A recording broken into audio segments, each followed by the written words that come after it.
They believed they had done it. Finally, a machine, when surrounded with precious gold and some cobblestone, could give the players access to another world. And they tried it, although it was the peak of their work, it did not function as intended. Instead, this contraption created a terror in their world, generating otherworldly blocks and items, and bringing forth new life forms. Looking at their machine, they watched as their cobblestone and eventually the gold turned a glowing red, and then soon a familiar purple turned into obsidian. Unfamiliar items appeared at their feet. After a few seconds, the player's imperfect machine collapsed, and some of the blood-red stone that surrounded them faded, allowing some light from outside to come in. After the unexpected events, the players were able to take time to analyze the situation, including communicating with the now lost extraterrestrials. These aliens spoke of their new realm, titled the Nether. They described the spire that the player's machine generated was made out of netherrack, a material that burns forever. They described their dimension, saying that there were seas of lava, cliffs of sand, fungi that grew sources of light. The players gained more reason to continue their studies. They still had their overpopulation issue to resolve. The new arrivals needed to get back home. And they really discovered it. There was an entirely new dimension to explore. The players continued with their experiments, but the nether copying machine proved to be the best that they could do. Not too long after, however, yet another creature was approaching the overworld. Unseen magical creatures somehow reached our world from their own, using teleportation, potentially seeking refuge. They brought with them a strange yellowish stone that was tougher than many of the overworld blocks, as well as tall companions that began to pick up and play some of the nearby dirt blocks.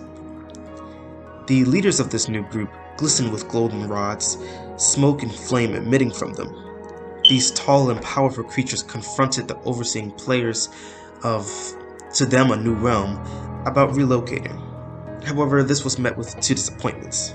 The villages were already crowded, and the creatures, who called themselves Ender, had a terrible weakness to the omnipresent water of the overworld. Given that this new fabled nether dimension had neither water nor the problems the Enders were fleeing from, they helped the players in the search of a gateway. Using the powers of the Enders, the players and the nether creatures were able to use the 14 obsidian blocks produced by nether reactors to build a new portal. Naturally, the portal began to glisten with the power of the Enders, emitting a similar particle. The Enders and the nether inhabitants entered the portal to visit the other side. And at last they had done it. The nether creatures were able to return home. The Ender creatures were able to find a new home, and the people were able to rid themselves of their overpopulation by sending the pigmen under the care of the nether creatures, as well as some four-legged pigs.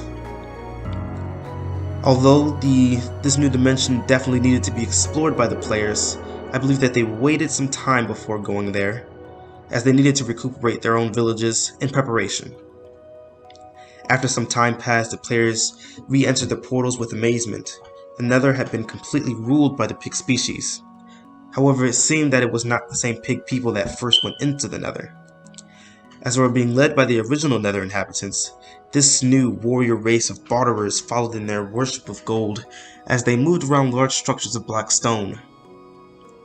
They noticed that in respect of their dominance, the Enders sought to live in the areas piglins majorly stayed away from, particularly the warped forest, as hoglins were not fond of the vegetation. The players now sought to inquire about this new world, and thus would begin the Great Nether Trade.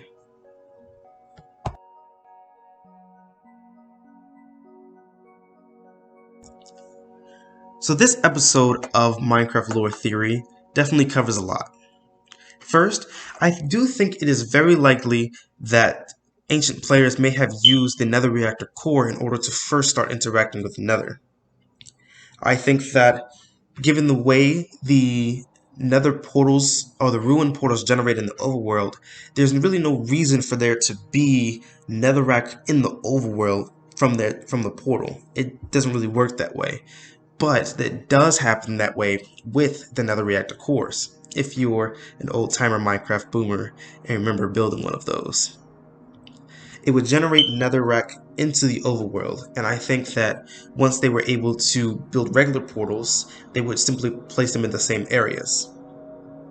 Now, given that I don't believe that the players would have been able to do this themselves, and I do think that the creatures from the end, potentially named Ender, had to assist, given that the Nether portal has the particles of Endermen, but yet they reside in the end. It is a little bit unclear on how the Ender may have been able to get to the overworld just yet, but they do have powers of teleportation, or the Endermen have powers of teleportation, as well as Shulkers do. And so it shouldn't be too far-fetched to say that this other creature, the Ender, I think is a separate creature from Endermen, would also have this ability and may have been able to get to the overworld in order to assist. We'll have an episode for the end to see why they may have left the end, but I think focusing on the overworld, they would have come help the players to find a new home. Of course, they couldn't stay in the overworld very much due to rain and the now rising ocean levels. They could not stay in the overworld because of their weakness to water, which is something that they might not have been aware of in their dimension. So getting to the nether was probably much more preferred, since they only had to deal with one harmful liquid that didn't occasionally rain down upon them. Now, I do think there's even more reasons to why that the nether reactor core may have been a pivotal part in the access of the nether. Now, with the most recent nether update, there has been the addition of nether gold ore and gilded blackstone that puts gold into the nether naturally, it seems. But it may be possible that the nether reactor core was the reason that there is gold in the nether in the first place.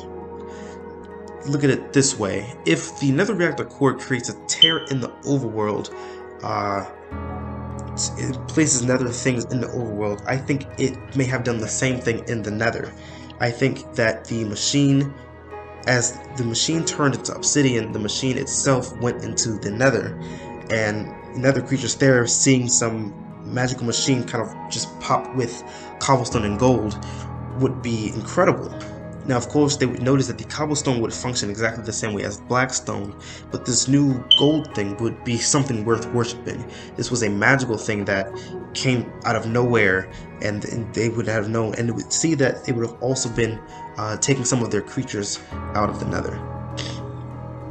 Now, I do think that this is rather likely, and I do think that even though the nether reactor core was kind of a thing that happened after the nether portal in order to give the nether to mobile gamers for Minecraft, I do think that stories can be built retroactively. I believe I said this in the first episode, I'm not sure, but I do think that you can place things in a story and then place what maybe their predecessors or their explanations in future updates. And I think this might have been what happened here. Of course, the nether reactor core is inferior to the nether portal because you can actually be in the nether with the portal.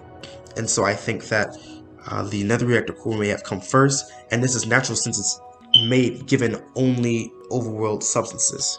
But the nether portal kind of resembles the powers of the end, their particles, and so of course there must be some sort of intervention there into the access of the nether portal. Now there are I have been looking at like a whole timeline of the lore theory, and I do think that access to the nether came before access to the end, and so I think in order for this to happen, end creatures must have gone to the overworld first, to help the players create another portal, and then later they would also help the players get to the end. And I think this is also evidenced by the fact that end portals seem to be built out of end stone plus something else. And we don't know what that something is that makes them kind of uninteractable and how they accept the Eyes of Ender in order to activate the portal. But it's pretty obvious that the block underneath is made of end stone.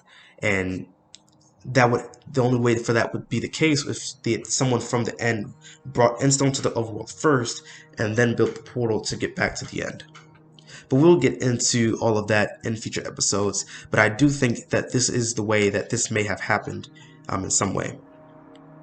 Now, in order for the explanation of piglins, I do think that the pigmen of the overworld went into the nether under their care, and as we'll see in the next episode, breeded with the original nether inhabitants in order to create the piglins, and as well as four-legged pigs going in order to create hoglins.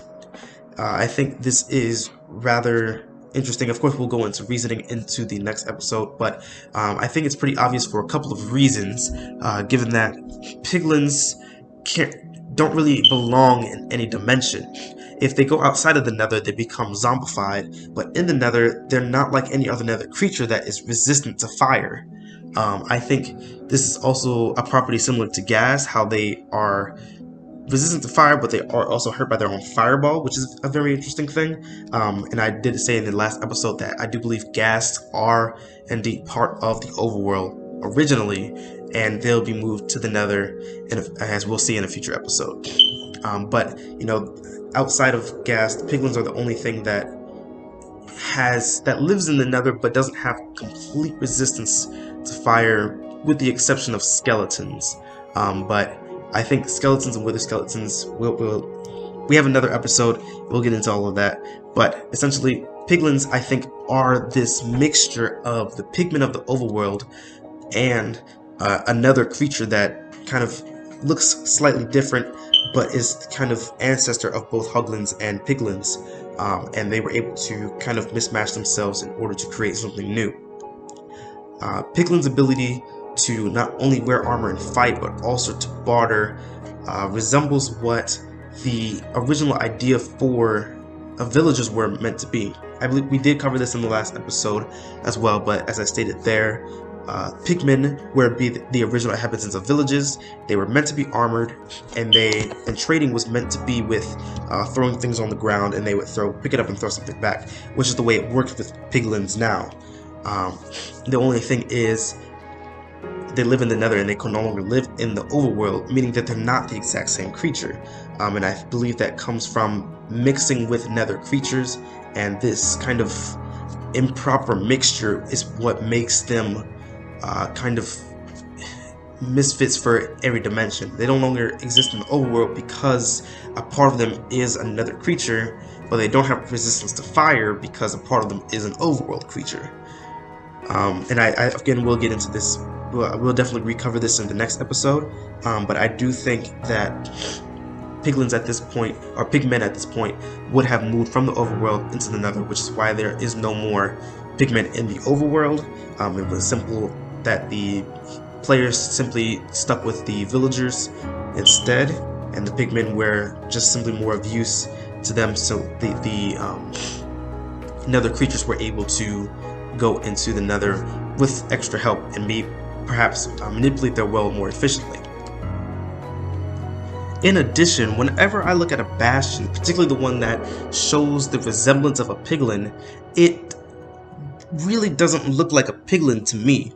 Of course, it is broken down a little bit, but I do think it resembles kind of a different pig-like creature, which is what I think the original nether inhabitant creature might have looked like. It may have been a similar pig-like creature that was just slightly different than what pigmen were, and of course they breeded together in order to create piglins. But I think especially the look of the bastion pig is just too different from what piglins look like to be considered the same thing. It's possible that they were called piglins, they named themselves piglins perhaps, and in adopting the new pig species into their arms, they simply just named them after themselves. I think that's very reasonable.